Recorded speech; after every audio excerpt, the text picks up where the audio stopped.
Austin is coming back to life after this week's ice storm earlier shut down much of the city. Good evening, I'm Mike Warren. And I'm Loriana Ignatius. Roads, schools, and businesses are back open again, but city officials admit the storm will have a very big impact on the economy for months. Fox 7's Crystal Cotti joins us live in the newsroom with the story. Crystal? Well, Loriana, we're talking about millions of dollars in overtime to the city and lost revenue for businesses. But city leaders say the closures saved something far more precious. The ice is melting outside in Austin,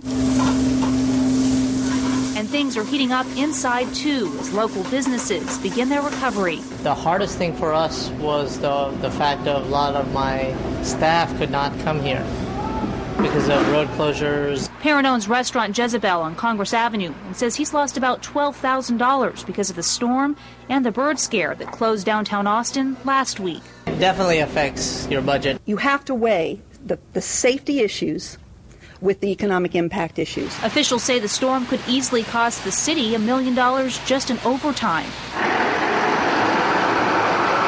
More than 30 road crews used more than 100 truckloads of sand on city roads.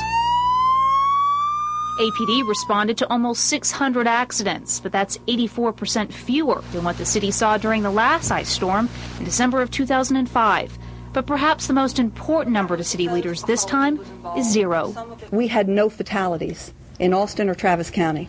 And I'd argue that the property value savings there and the pain and grief of fewer injuries and no deaths said that we probably all made the right decision in how we handled this. And while Mayor Wynn admits local businesses will feel the storm's impact for many weeks and even months, of course, there is a big cost to our economy. He says that the city is going to err. It's always better to err on the side of caution.